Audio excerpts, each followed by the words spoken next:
Hello, I'm Brian Eno, President of Stop the War Coalition and part of the campaign to free Julian Assange. Julian is still in Belmarsh prison. He's effectively been a prisoner for 11 years, being punished for the crime of releasing some embarrassing information about the American military in Iraq.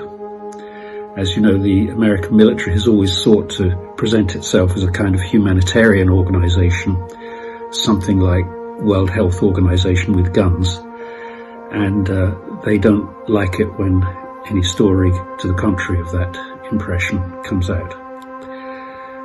Julian is in Belmarsh waiting now for the extradition process that the American government has argued for so long to be abandoned.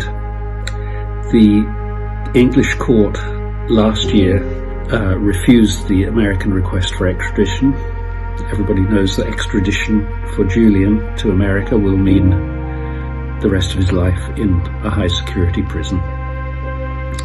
So it's a death sentence in a way. The British court last year refused that appeal for extradition, but of course the Americans immediately appealed it, so Julian is still in Belmarsh. The point is, this isn't only about Julian. We want him free, of course. He did what a journalist is supposed to do. He uncovered the truth and published it.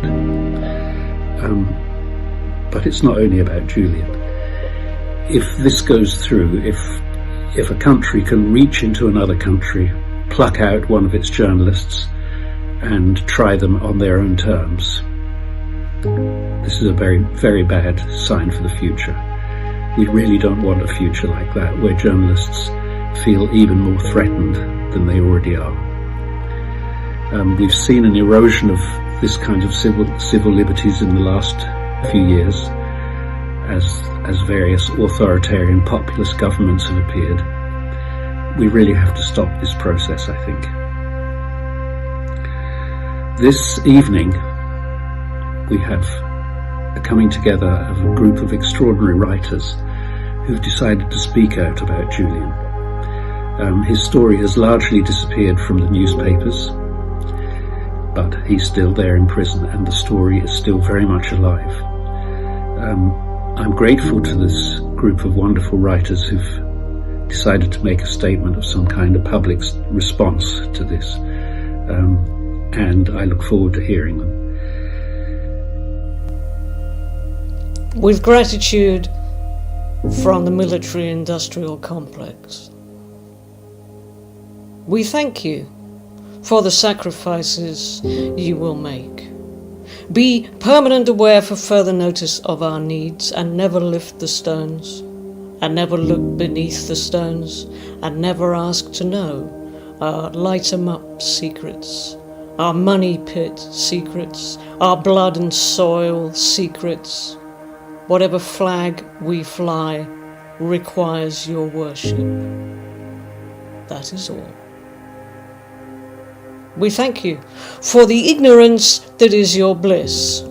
For breath your drowning lungs will not prove fit enough to hold, and never move the stones, and never film beneath the stones, and never seek to know our dead children's secrets, our baton charge secrets, our hoods and chains secrets. Whatever lie we tell requires your worship, that is all. We thank you for the neck that you will give our knee. Your blessing is our righteous observation and our strength. And never touch the stones, and never see beneath the stones, and never fight to know our choking cell secrets, our headshot red secrets, our torn girl red secrets. Whatever truth we build requires your worship, that is all. We thank you For the head, that you will turn away from all the joys we find in demonstrations of our power, and never kick the stones, and never write about the stones, and never start to know our dying seas' secrets, our dying air's secrets, our dying earth's secrets. Whatever grave we dig requires your worship, that is all. We thank you for your faith in every myth we make, and how you punch yourself at every whistle or command, and never speak of stones, and never sing about the stones, and never work to know our cattle prod secrets, our bedroom deal secrets, our master race secrets, our dirty flag secrets, our blood fountain secrets, our end times freak secrets, our sick old man secrets, our human skin secrets, our birth defect secrets, our by design secrets, our screaming room secrets, our wonderful secrets. Just tuck yourselves away beneath your stones and fall asleep like little good-night kids. Appropriate authority will carve your names, define your meaning, use and failings in due course. To those still obstinate alive, we always say, what has not been forbidden is obligatory. That is all.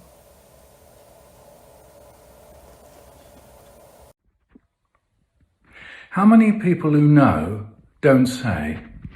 How many people who say don't say it all? How many people who say it all don't get heard? How many people who get heard get rubbed out? How many people who get rubbed out get forgotten? How many people remember the ones they want us to forget?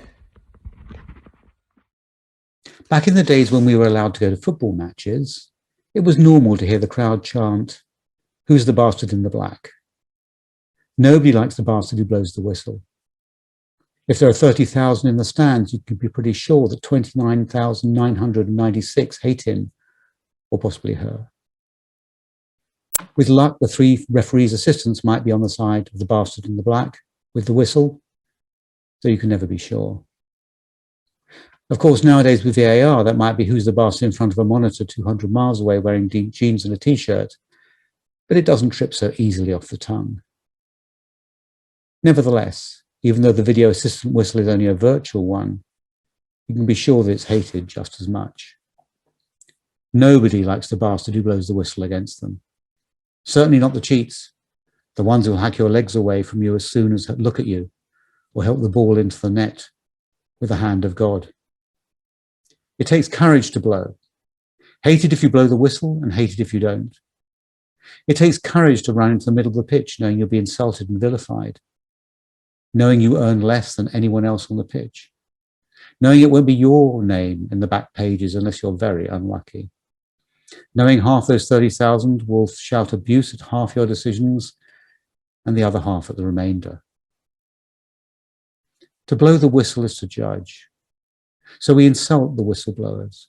We disrespect them. We call them traitors. We try to change the rules. We call them illegal. We call them terrorists. Anything to avoid facing the truth.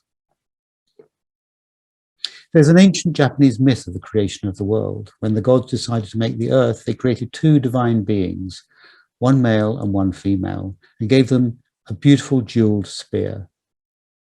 The two divine beings, the male and the female, took the spear and went to stand on the floating bridge of heaven between heaven and earth. With their jeweled spear, they stirred the waters beneath, creating a vortex. And as they stirred, drops of salty water fell from the spear, creating the first land. Salt water makes me think of tears. But what kind of tears? Were they tears of joy or of sorrow? Maybe both. But also they would have been the tears of truth, of reality, of the basis of all things. Truth is the earth on which we stand, Sometimes when the truth is told, we weep for joy, and sometimes for sorrow. But it is our foundation. As well as writing novels, I study the Japanese art of Aikido, a martial art. Neither is possible without truth. Certainly in Aikido, you learn quickly that nothing works unless you have a strong platform to work off, both physical and mental. No matter what you believe about your ability, your strength, your technique, you'll learn the truth soon enough. And when you hit the ground, that truth can hurt. Reality is tough. Reality is hard. To survive, your feet, your body, your mind must be rooted in that reality. But reality is always changing. So we need constantly to be reminded of what it is. We need people who tell us the truth. I have searched through the rules of football, and nowhere can I find it said we're permitted to foul and cheat, to ignore the referee. I've searched international law, and nowhere can I find it said we're permitted to commit war crimes, to ignore the whistleblower. A whistle weighs 30 grams, but few are strong enough to pick it up. Few are still brave enough to blow it. It takes courage to blow a whistle that might cost you your freedom or your life. Easier to close your eyes. Easier to join the crowd. Easier to chant, "Who's the bastard in the black?" A month of Mondays. Monday, April the 5th, 2021, Easter Monday, the 11th anniversary of the WikiLeaks film of the shooting of civilians from a US gunship. They were gathered on a pavement in Baghdad, these civilians. Easter Monday, for many too, symbolic of rising from the dead, but not from Baghdad pavements. The raising of the dead man in the Easter story, Jesus Christ, the dissident, was hardly heard of at his trial 2 millennia ago. Now he's known to everybody, whether you worship him or not. How do you know about you, Julian Assange? Would I be blaspheming to point to similarity? I expect so, and I don't care. There's no inquisition to come for me as one came for you. The Pope sent you a kind and personal message in jail. A jail in England, the bastion of human rights, home of the level playing field, home of the finger, pointing at corrupt regimes elsewhere. Easter is also a part of the division of the year, essential for human happiness. It helps a year slip by. It helps a year build. Lockdown may have been our cross to bear, but lock up. As we creep out of our COVIDian lairs, liars claim the truth, and your suffering continues. Monday, April the 12th. Scrolling back through old emails, I find one called Plinth People. It's to do with an old campaign, who to put on the fourth plinth in Trafalgar Square. You should now be on it, Julian Assange. Edith Cavell, tortured by the Nazis, is just around the corner. We carved her name with pride. Monday, April the 19th. I feel I should leave off the feelings a bit and drop the analogies and find a fact. So here's one. This is Article 3, Paragraph 4 of the UK-US Extradition Treaty. Extradition should not be granted if the offence for which extradition is required is a political offence. Well, of course you offended them politically, as they offend us with their wars. But any human being who knew what you knew and didn't tell would offend me and fail as a human being in my book. In fact, it's an offence to destroy such information, so you, Julian, had no choice but to publish it. There were Reuters journalists in that gunship in Baghdad, filming it.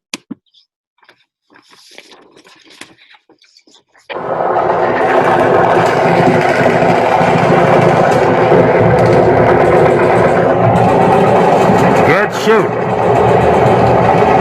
Good shoot. All those individuals are now disengaged. We fucked all those individuals. Nice. Woo! Look at that! Right through the windscreen. Nice. They just drove over a body. Huh?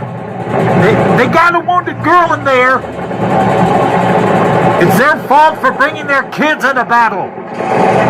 That's right.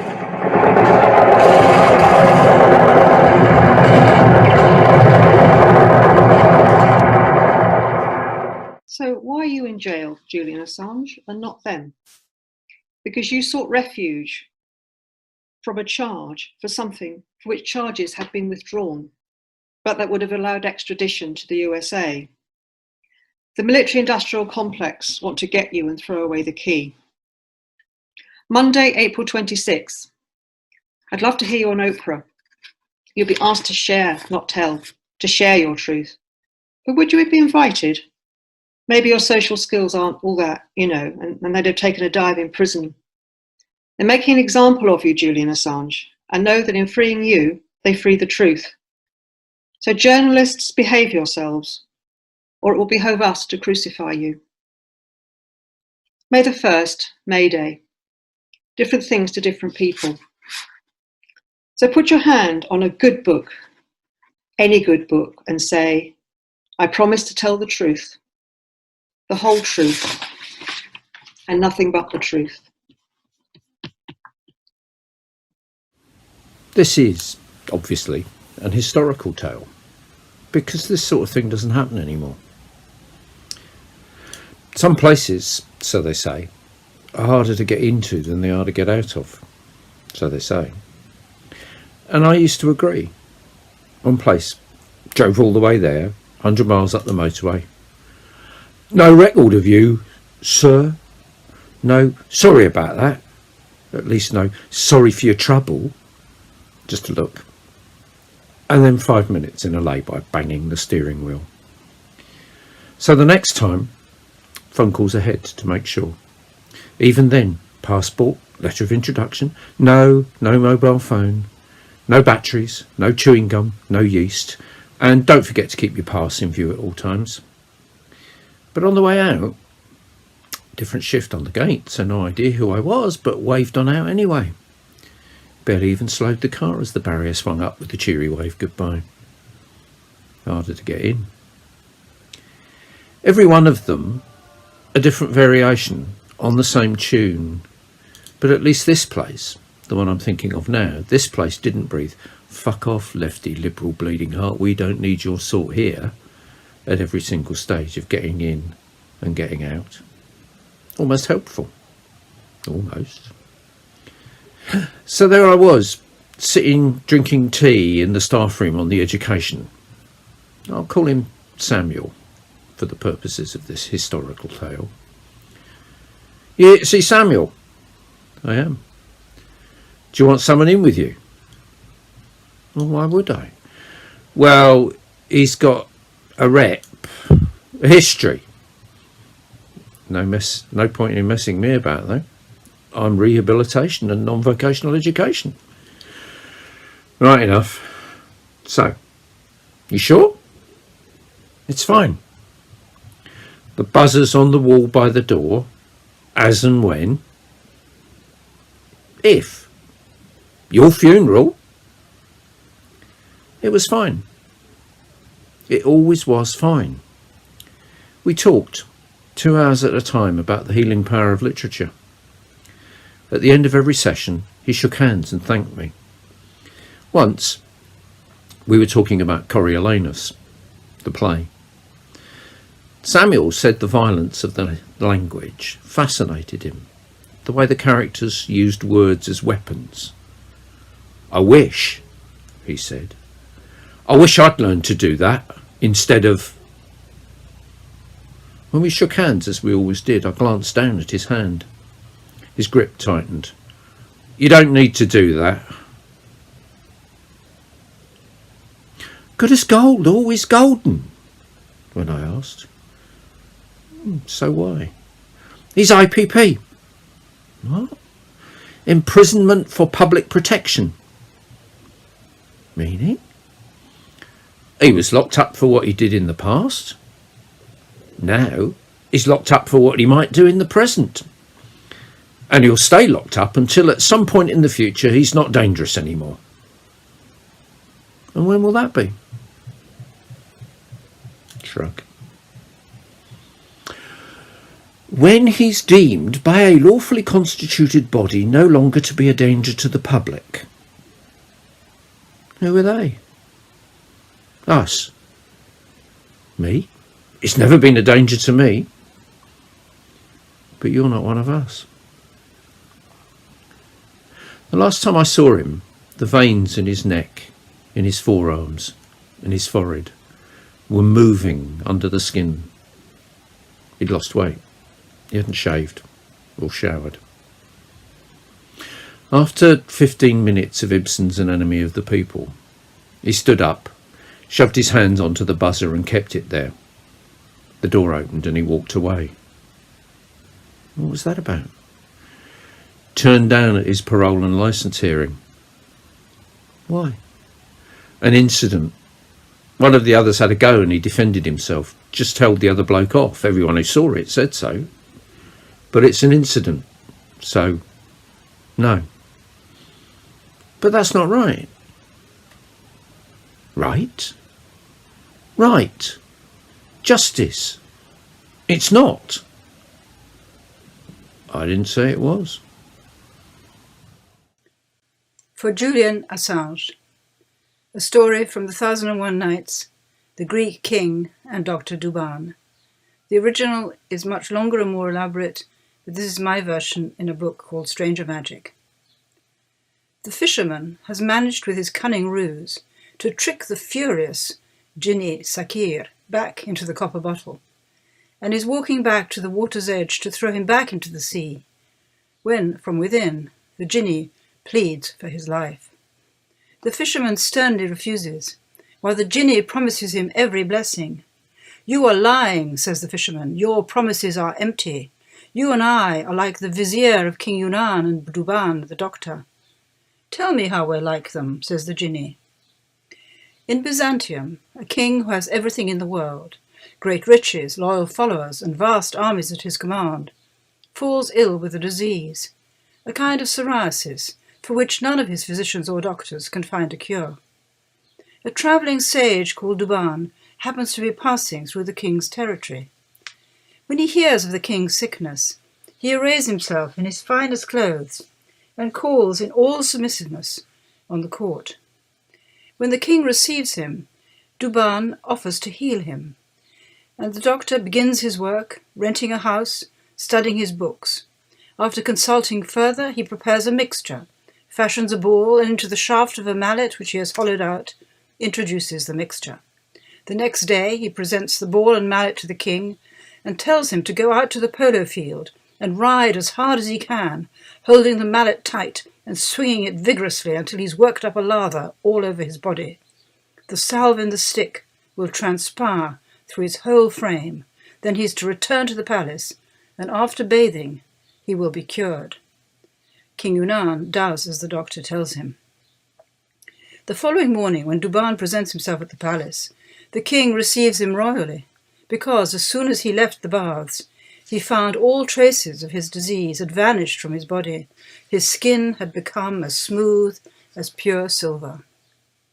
In his joy and gratitude, King Yunan makes a fuss of Duban, seating him by his side on his ceremonial divan, arraying him in splendid silks, feasting with him, showering him with money and other presents, and giving him his own thoroughbred to ride home.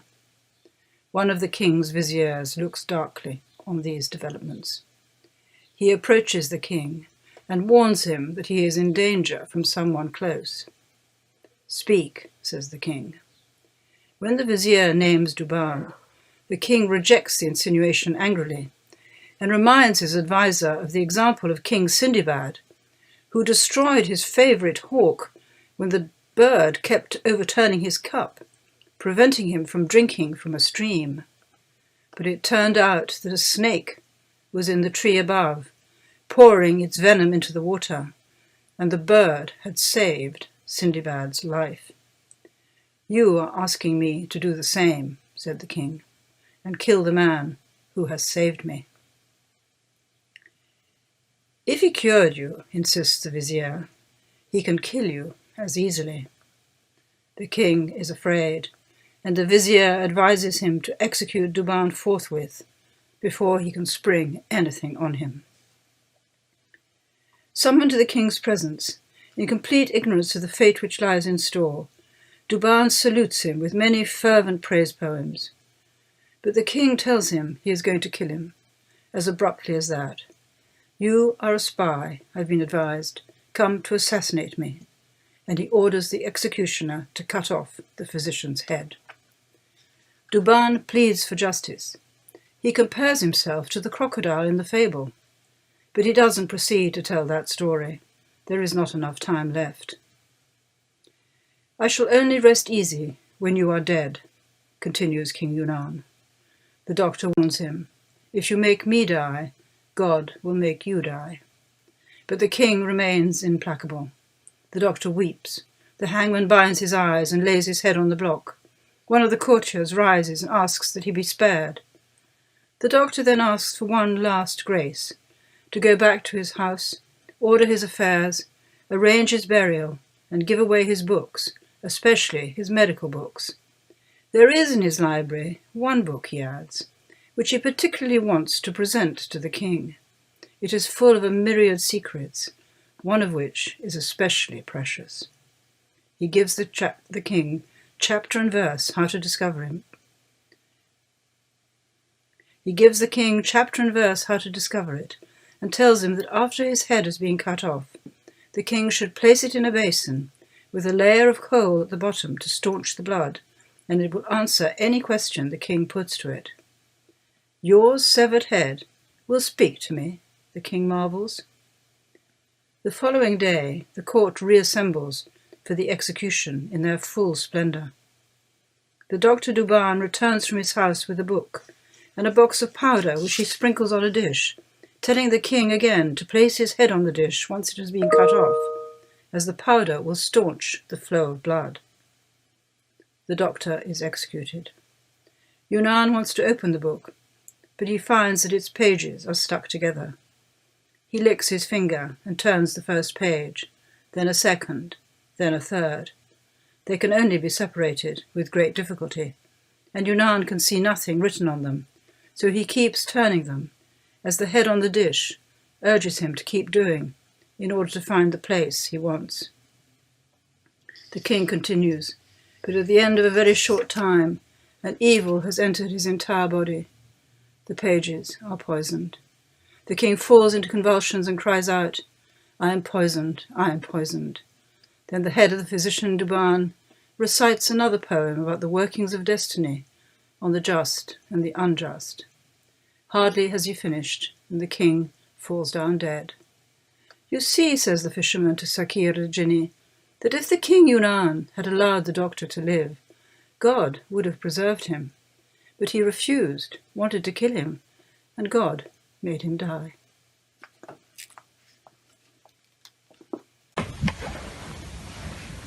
Julian Assange, whistleblower.